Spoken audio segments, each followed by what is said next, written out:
Sisters, I'm going to talk about y'all just for a second. Just for a second. I ain't going to be on y'all too long. Y'all know what favorite women's scripture I'm going to go to. There's a reason behind it. It's not to get on a woman. We love our sisters. We do. We do. They ought to love this medicine. Right. This is medicine. I'm going to show y'all prophecy. Before I show y'all prophecy, I want to show y'all image. Based on what Deacon Yawis have said about how image is very important. Okay? Abiel, get me the article. Flip through. Let me look. I forgot the name of it. I want with the mother and daughter. Okay, right here. This video is called Black Women Need to Stop Perming Their Hair and Go Natural. Now, I want to show y'all something. Now, we talked about image. We're going to look at the whole video, and I want y'all to listen to what the reporter says at the end. Listen good. Haven't noticed by now, you probably will soon. A new trend in the way Black women are styling their hair. But it's not just about a new look. In a story you'll see only on 5, News Channel 5's Rochelle Ritchie shows us it's a way of redefining years of beauty and having a healthier lifestyle by going au naturel.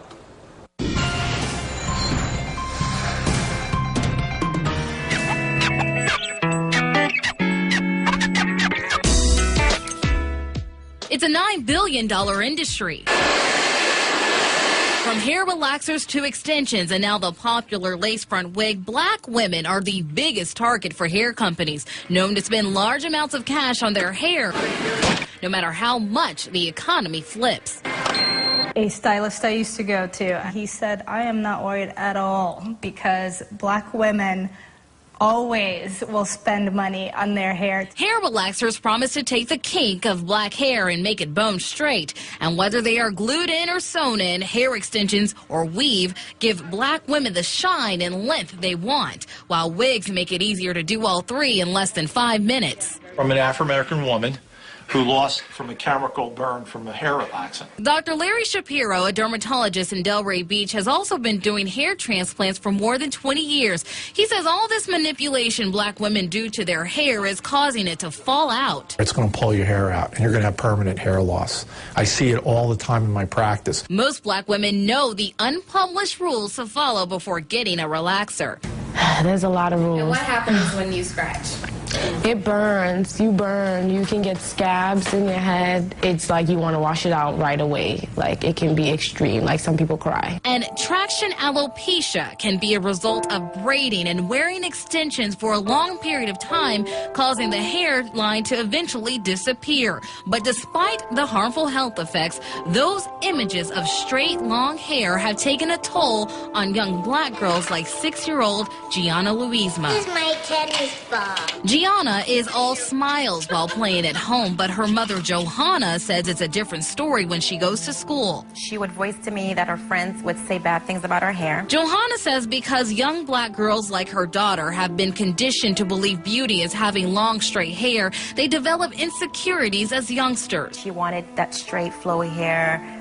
She wanted hair like her friends, and then she also mentioned that she wanted hair like mine. Johanna says she's been getting her hair relaxed for over 10 years, but never thought her hair habits would affect her daughter so deeply. And I try to reassure her that her hair was beautiful, first and foremost, and that she had hair like her mommy and daddy. But it was obvious Gianna's hair was not like her mother's. After seeing her first grader being teased on the playground and watching her insecurity build, Johanna decided to take a big step. One day after school, I picked her up, went to the barber, and chopped it off. And she was there to witness it, and she loved it. She was like, oh my gosh, Mommy, you look so beautiful. You have hair like me. And this is where the story hits home for me. When I started in TV, I was told I needed to get extensions. So I did and began to almost immediately move up the TV ladder. And for 6 years, I faithfully wore extensions and wigs. But like these women, I was tired of the damage being done to my real hair. It grew, but was weak from all of the pulling of the extensions, and I began to lose it. So after years of manipulation, I took the brave step of going natural. I can't believe I'm gonna cut my hair off. Oh my God. How much are we gonna have to cut? But I did it, and it's a big change for the women who take this path. Peter Abigail Watson says while she feared the stereotypes of going natural, she let go and also made the drastic change. I'm seeing myself for the first time ever in my life. I really don't care about what people think. Get used to it, because this is how it's going to be from now on. Since cutting off her hair, Johanna says her daughter has a new sense of pride in watching mommy's hair grow like hers. I did it for my daughter. It makes me feel good inside. I love my natural hair. It's like my mom's, and it's beautiful. So here it is, a natural me, happy and free, and this is how you will see me reporting from now on. I can tell you, I feel so great right now. I feel lighter. Let me tell you, you look great, You look Michelle. great, You yeah. look beautiful. You have a beautiful Thank you. face, and you see your whole face now, and I think you look fantastic. Thank you. Thank Took you a couple very of much. years off you, too. You look Not that she had many to take off.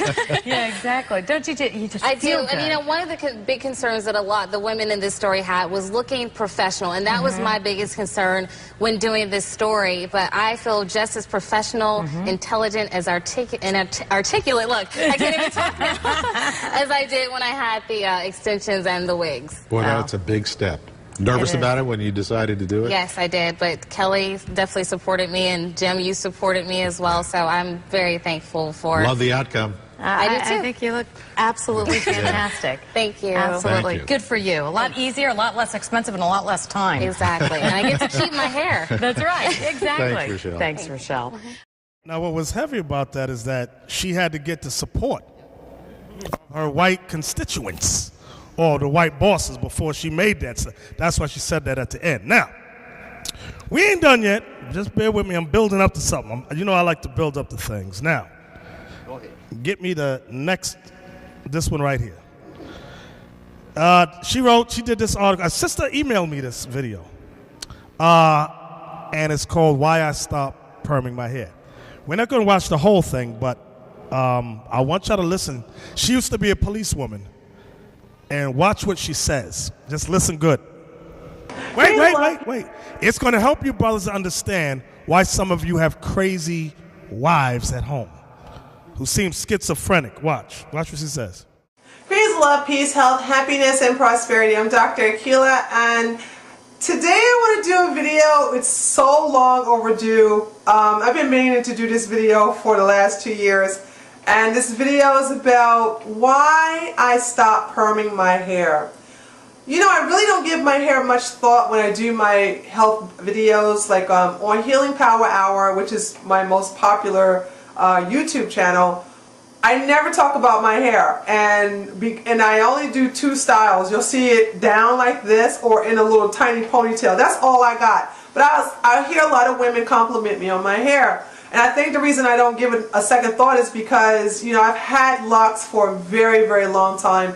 I stopped perming my hair in 1996, and I thought it would be very interesting to share my story with you all of how I got to this phase right now where I decided to just go and just lock it up and keep it like this for the rest of my life. I have no intention to keep my hair short.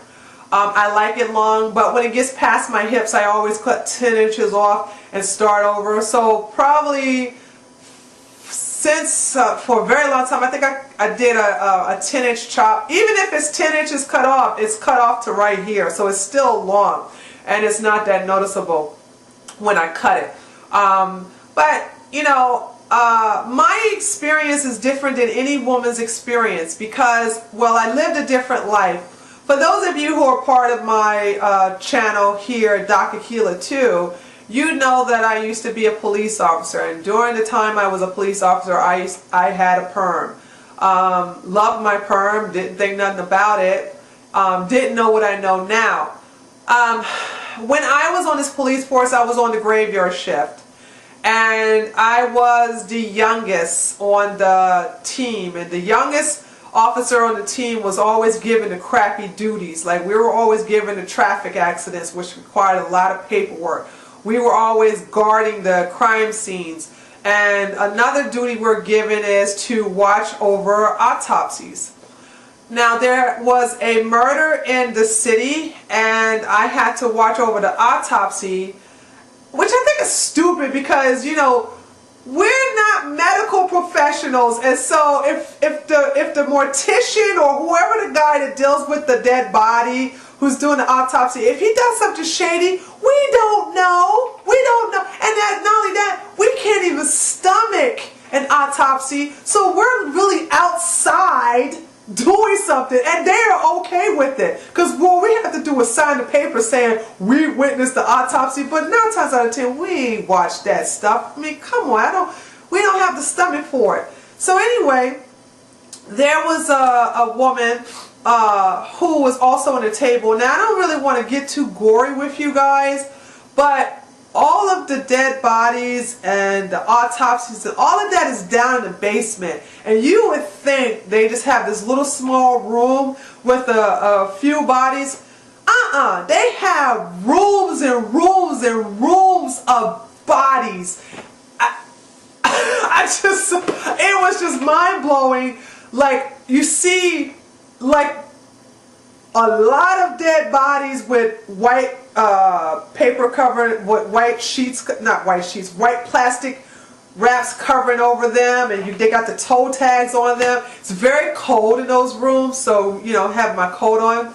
So I didn't want to be there. Plus it has that smell. And this smell reminds me about when we used to dissect frogs, those of you who from the old school. That same smell that the embalmed, or maybe it was the formaldehyde, but it was that same smell downstairs. And anyway, the mortician or whoever the doctor guy, I think it's the doctor, I don't think he's a mortician, he would tell me, listen, to get your mind off of it, why don't you just, instead of looking at the bodies as if they were something that used to be alive, why don't you pretend to be a doctor and see if you can figure out how each person died. Well, there were a few bodies there who they had the crown of their heads sawed off. It was like a cap. It was like they had it cut off, and then you just see the brain. Some of them had the brain on the outside on the table. Sorry if I'm getting gory with this. I'm gonna try not to be too gory, okay? Well, with this one particular black woman, she had like a lot of dark patches, spots in her brain right in here. And to me it looked like someone did a blunt trauma, a blunt force. They hit her with a blunt object against her head. So I said, this woman must have been beaten to death. And so the doctor guy comes over and he looks at the body, he looks at the head, and he goes, no. He says, you talking about those black markings? And he's like, yeah. I said, well, he said, why do you say that? And I said, well, you can also see where it looks spongy. You know how a sponge looks like something was eating away at her brain too. And so I thought that the blunt object like cracked her brain and some of the blood come out. I don't know what the reasoning is, but where these black marks, these dark marks were, there was a little spongy texture in that area. Looks like something was eating slowly away at that part of the brain. And he looked at me nonchalantly and said, no, this is common for black women to have these markings in your head. Now, of course, I'm looking at him like, what are you talking about, black woman? Is this racist thing? What are you doing? What are you talking about? And he looked at me like, he says, the chemicals that you put in your hair, this is what happens to your brain. Now, I am standing there like shocked because I am one of the people who was doing that to her head. And I'm saying, no, perms don't do that to your hair. It can't be that. It has to be dye, or it has to be, you know, hereditary. And so you know what he does? He goes in, he looks at a clipboard, and he goes into these silver refrigerators. It's the only thing I can, or coolers, and he pulls out 2 more bodies. One body is a woman who also has perm hair. Apparently she's a Jane Doe because no one can find out who she is. She's been there for several weeks, TMI, I know. Then they put out another sister, and she has natural hair, okay? As a matter of fact, she had a short bush. So, long story short, because I don't want to get gory, he opens the brain, he opens the cranial of both women, and therefore shows me the brains of both.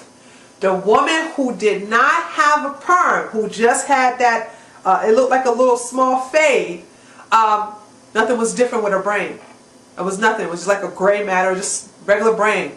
The woman who had permed her hair, she had similar, not as much as the other female, the first female I saw, but she did have discolorization, and ironically, differently between the other woman, she still had that little spongy corrosion in her brain area, but it wasn't dark like the other female.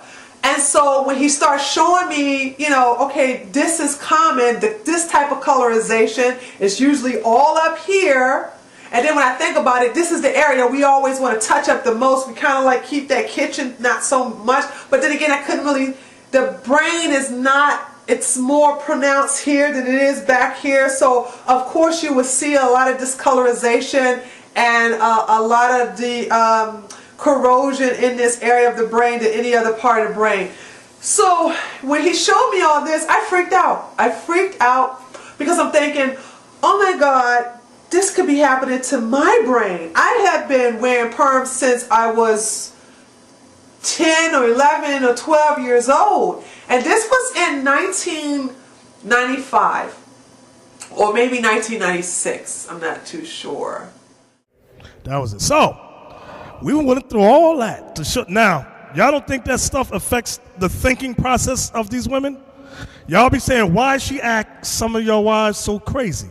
Now you know why. When that chemical gets in that brain, I'm cuckoo for Cocoa Puffs. Who are you? Alzheimer's, all that affects from that. And they don't realize it. Give me Isaiah 3. Give me Isaiah 3. I'm just going to get to the point. This is talking about the daughters of Zion. Y'all know this. We all know it. But we just want to read it. Isaiah 3:17. Isaiah chapter 3, verse 17. Therefore, the Lord will smite with a scab the crown of the head of the daughters of Zion, and the Lord will discover their secret parts. Now jump down to verse 24. And it shall come to pass that instead of a sweet smell, there shall be stink. Go ahead. And instead of a girdle, a rent. Here it come. And instead of well-set hair, baldness. Because for all women, go to 1 Corinthians now. 1 Corinthians, what chapter is that, 11? This is why women spend so much time on their hair. They are under the plagues of God. For when you read that chapter, it talks about wantonness. What other words are used? Haughtiness. 1 Corinthians 11, what verse? Give me the hair verse. 1 Corinthians 11. Verse 5. Go ahead. But every woman that prayeth or prophesieth with her head uncovered dishonoreth her head. For that is even all as one if she was shaven. For if the woman be not covered, let her also be shorn. But if it be a shame for a woman to be shorn or shaven, let her be covered. For a man indeed ought not to cover his head, for as much as he is the image and glory of God, but the woman is the glory of the man. So when we read in verse 4, 5, and 6, where Paul said, if a woman be not covered, let her be shorn, meaning let her hair be shorn off. But if it be a shame for a woman to be shorn or shaven, let her be covered. I want y'all to look at that in conjunction with Isaiah 3:16. Read Isaiah 3:16 now.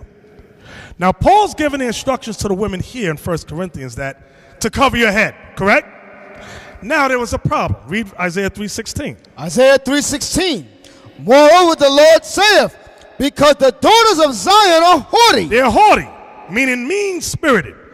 When you read Isaiah 3:16 now, and then you match it with 1 Corinthians 11, you'll see that a problem developed with the women, with the daughters of Zion, in terms of rebellion. Read.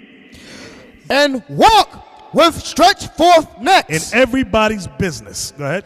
And wanton eyes. Lustful eyes. Walking and mincing as they go. Was that it? And making a tinkling with their feet. Therefore, the Lord will smite with a scab the crown of the head of the daughters of Zion. So God told you, because the woman is rebellious, will not listen, I'm going to smite her in her hair. So now you want to know why? Why? The woman is always in her hair, she wanted to be a certain way. Go back to 1 Corinthians now, chapter 11, verse 15. 1 Corinthians 11, verse 15. But if a woman have long hair, it is a glory to her, for her hair is giving her for a covering. But if any man seem to be contentious, we have no such customs, neither the churches of God. That part's talking about the men. So now that verse 15 is letting you know, a woman's hair is her glory. That's why she's always in it. Had they obeyed, she would have had that. But when you read Isaiah 3:16, you can clearly see she was rebellious and out of order. So the Most High said, all right, shapow! Now they're like, oh, shoot, my hair. That's why they always hate that light-skinned sister with the long hair. Look at her. She thinks she cute. Now, we're going to beat her up after school. I don't know, but I grew up with that. I'll be sitting with sisters, women be around, so pretty one come in, they're going to beat her up after school. Uh-oh. So the brothers tell the sisters, listen, you just come wrap your hair up so that they don't see it. They envious and jealous and hateful. So now. Can I say something, Bishop? Go ahead. So what the bishop just brought out in 1 Corinthians 11 and 15, I'm going to read it again. But if a woman have long hair, it is a glory to her, for her hair is given her for a covering. So the hair is given the woman for a covering. So back what the bishop was bringing out in Isaiah about the Most High taking it away from her. He took it away because of the rebelliousness. Now watch this. Let's go to 1 Peter 3. 1 Peter 3 and verse 3.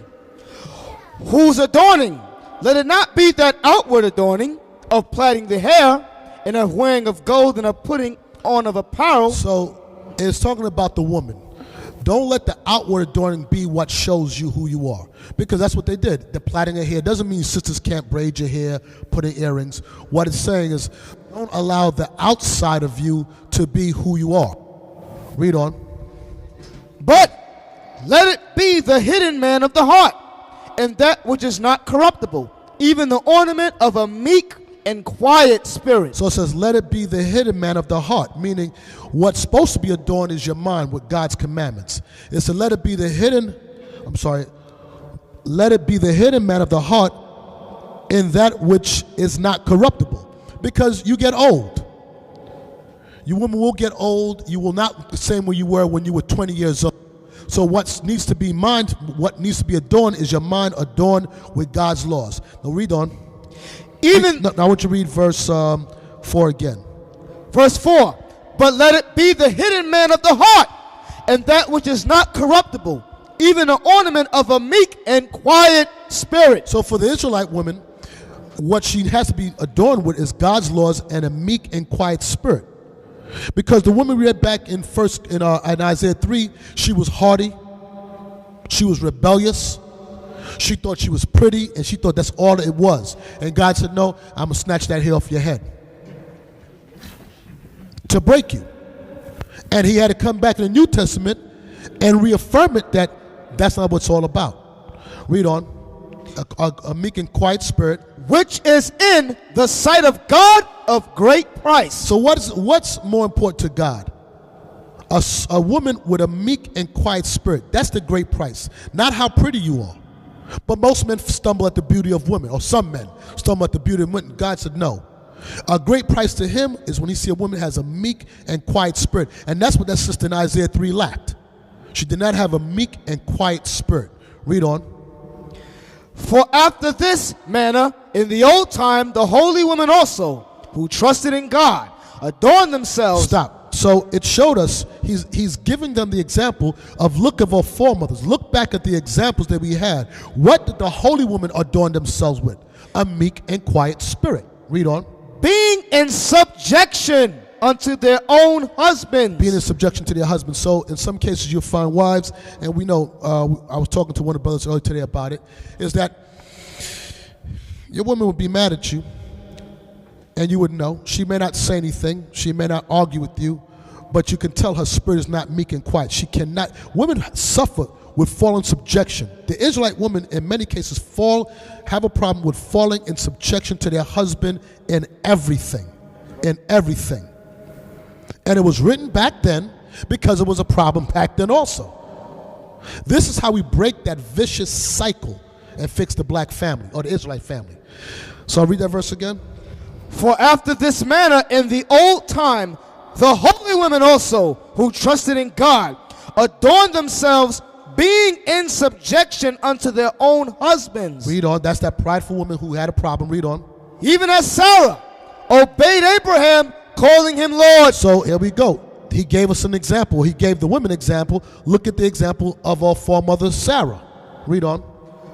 Whose daughters ye are, as long as ye do well, and are not afraid with any amazement. As long as you adorn the inner man, your mind, in God's laws, that you don't take what you look on the outside as being the most important thing, you will be a daughter of Sarah. Now watch this. I want to stay right here. Whose daughters ye are, as long as you do well and not afraid with any amazement. Meaning you're not ashamed to fall under the subjection of your husband. All right? Does everybody understand that? All right. Yeah. Some women just hear that, fall under the subjection of their husband, and they cringe at that thing.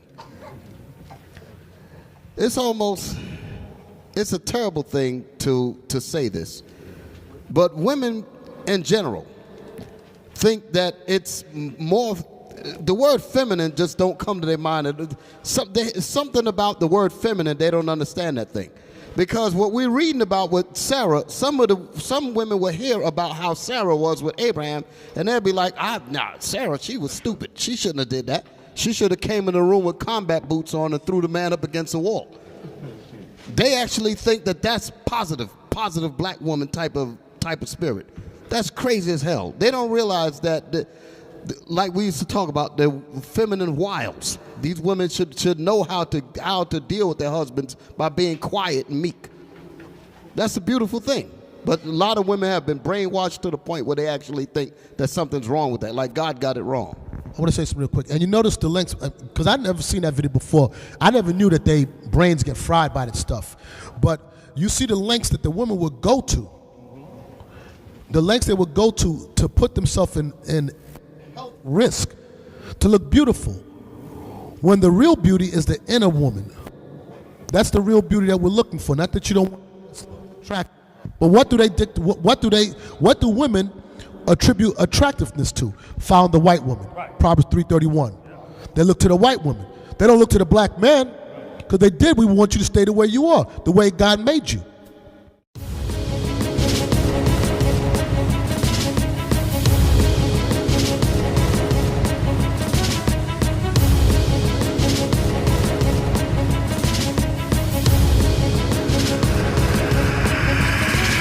Shalom, Israel. I'm Elder Nathanyel of Israel United in Christ. YouTube likes to shut our channels down, as some of you have noticed, ever so often. Subscribing to join IUIC will assure you will always stay connected to our YouTube accounts. We want to do our best to make sure this truth gets out. Please click and join our subscriber YouTube channel called Join IUIC to stay linked to all of our videos. So again, please make sure you subscribe to this Join IUIC channel to get your latest updates from all our YouTube channels. Shalom.